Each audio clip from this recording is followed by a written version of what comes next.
Hi Nigerians, welcome to Divulge Assembly. It's another beautiful week and a beautiful Monday morning. I am Oluwakemi, Esther, Ayodele. I am your anchor for today, and I have with me the news analyst on the show. Good morning. Good morning to you, Esther. Good morning to all our audience. It's a brand new week, of course. Let's start this week on a positive note. Yes, on a positive note. And because we're starting this week on a positive note, we are sure that you're going to like, you're going to comment, and going to share this video. Because of course, you know that this channel and this platform is the best place where you can get your news analysis without bias or prejudice. So we're going to get straight into it this morning from Punch News headline.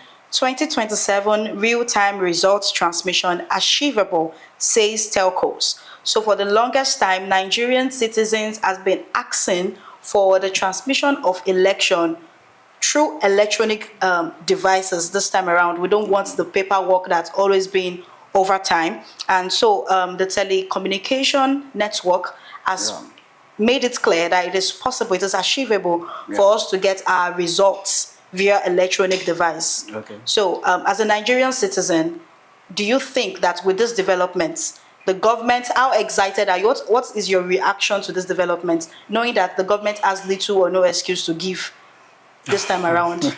Because, I mean, everything is... If the I love the fact that you said excuses, because no excuses. Last week they gave us excuses, flimsy excuses. Now that the telcos have come out to say this, it is possible. It's possible. Our network providers are ready for us. Okay. Yes. Now, this is it. Just last week, I think from 2 weeks ago, throughout last week, it was all about because people stage strike, Nigerians stage strike because of stage protest, because of that. And the issue, what they were telling us is that it can't be possible because there are some communities that have less facilities, to receive the signal and all that, and even most of them, they don't have electricity. But the amazing thing is the telecommunications are saying that as long as there is the sky, there can always be... Of course. Yes. So the thing now is that it's a great development. Yeah. Let's now see what the government will do to this new development. Because if you are saying that at this present age and time, we don't have communities that are Nigeria is over how many powered. years now? We don't have network that can get to some villages, some communities. And I asked the question that last week. I said, have we not had leaders emerge from those communities that we are talking about? So they ought to have brought about development to such areas. Infrastructure so we shouldn't be giving excuses at this point in time. And the reason our government are trying to run away from the real-time projection of election results is because of they don't want 100% transparency. They are running from accountability. They are running from the process of vote rigging and manipulation. That is what they are running away from. And we are saying it is possible. The telcos have come out to say it is possible. In conjunction with INEC, they have agreed that this thing is possible. So let's look at the... Let's see what the government will say this time around. Let's see what will come out of Nigerian this. citizens are very eager because this time around we are demanding transparency in our election results. We want to know if we have chosen to vote for a particular person. Of course. There should be no reason why it's going to be manipulated. And now we are about to get the government. We're about to shoot them in the leg. Because in this second news, from Punch headline, Catholic bishops slam National Assembly over new electoral act. So the president of the Catholic Bishop Conference of Nigeria, Archbishop Lucius Ogoji, he said something. And that's why I said we're about to catch the government, right? He said we're about to shoot them in the leg. Yeah. He said if electronic process is carried out when it comes to tax reform, when it comes to generating revenue for this country, for Nigeria, what is stopping the government from doing the same when it comes to election? Why is it that... I love that. Why is it that was from the president of the Archbishop of the Catholic Bishop Conference of Nigeria. So, do you think that the government they are more particular about the financial strength of the country while ignoring the transparency of election process? Now, that's a good question. First of all, God bless the bishop. Yes, God bless you, having that courage. Because that is the voice speaking for now, Nigerian citizens. Let's now project more. You see, the thing is, if we are particular about, generating revenues, taxing Nigerians, and you don't want them to see the results of what they are being taxed from, all these things, all this yield from this tax are supposed to be pumped into the nation's economy, infrastructure, and all that. And the network we are talking about is part of the infrastructure we are talking about. Okay. And it is this same network that we are using to transmit our results. Exactly. So if we can achieve that, why do our government think we can't achieve that when it comes to rejection of election results? I said something the other time. I said they are running away from accountability. They are running away from, the process of manipulation and all that. They manipulate a lot. They rig. And that's why they don't want, it has been running over the years, and they don't want to put a stop to this. They are not ready to put a stop to this. So I feel that at times we beat about the bush on issues that are not supposed to even take time. So if we are ready, and we are not giving Nigerians dividend of democracy enough, because if we are clamoring for real-time projection of election results, and our government, they are trying to avoid it, they are doing hide and seek, it means they are not ready, they are not serious.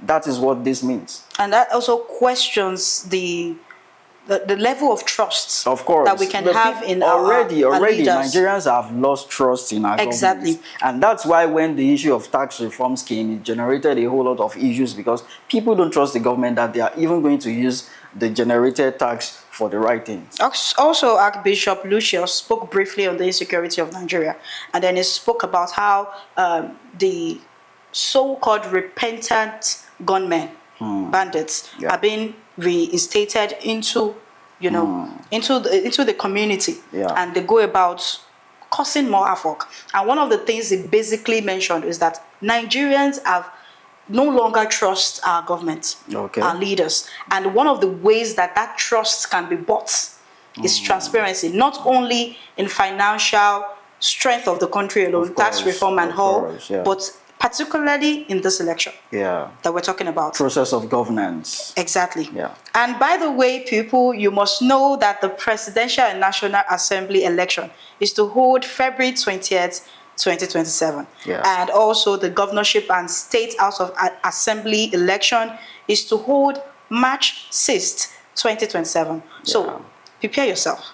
All right, because we are hoping that this time around there's going to be a solution to, let's see how it's going to go. But I doubt, because I know our government. I doubt if they will. Let's believe that something will change this time around. They'll still look for one excuse to tell us. You see. All right. So moving on to the final news we have from Punch headline: Group decries the placement of traders as Lagos redevelops market. So what group are we talking about? The Renaissance Patriots Foundation, directed by President Mifta Are, is said that currently in some specific regions in Lagos State, like the Lagos Highland, Mainland, Badagry, Ikorodu, and Epe, are currently being redeveloped. And that means that the old markets, the long-standing markets that traditional traders would actually trade, have been demolished. And the problem now is that most of these traditional traders can no longer afford the high cost.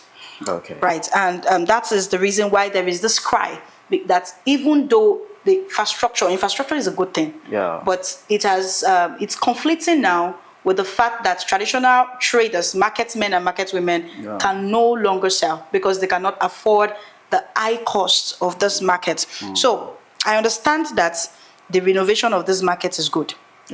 It's a great development. But now that some market women and market men cannot afford it, right? Do you think that the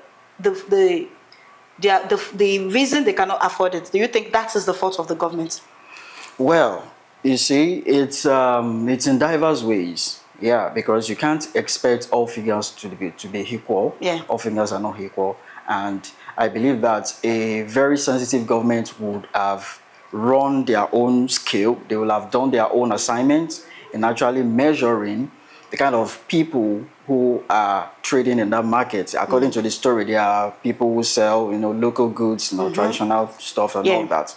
So I believe the government should have run their checks and balances, and they would have drawn a conclusion to know if these people should actually be relocated. And even if you are building a modern shops, you should actually consider some people. At least it was recently done in Oyo State, where Governor Seyi Makinde commissioned some market stalls around the Bodija market. And from what I saw, it was given to them free. He said, Exactly. it is your money. So we are using using to be, because from the tax. Yeah, we're using that this Nigerian to build citizens are for you. using and paying. They counted, I think it was about, the figure was about 500 and something. So it means that they have run a survey of people that are within that market that will be affected. So they have made provision for those people. So I think the way they organized it was that they registered their names. So people that have their name registered, so they will take one stall each. And so it's that's free.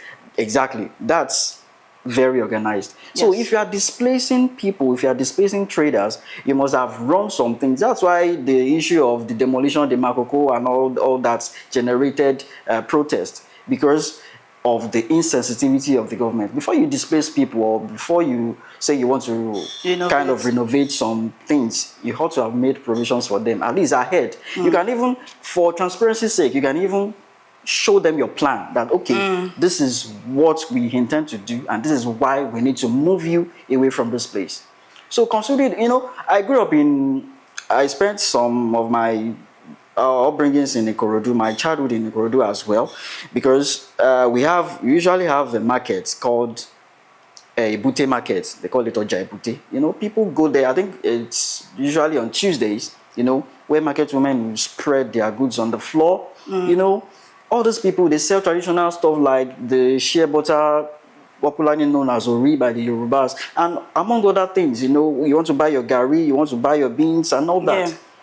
So all these people, they are not bulky sellers. So I believe the government should have run their own research to before know this period, the kind of people that would be able to get the modern especially shops. now that this development means that the means of livelihood will be taken away from those people. That's it. We have come to the end of today's show on Divulge Assembly. Please, for each news, we would like you to drop your comments, your view, and your opinion in the comment section as you see this video. Once again, my name is Oluwakemi Esther Ayodele. I am the news anchor for today. And I am Adegbola Enifeni. Join us next time on Divulge Assembly. Stay blessed. Enjoy the rest of the week. Bye.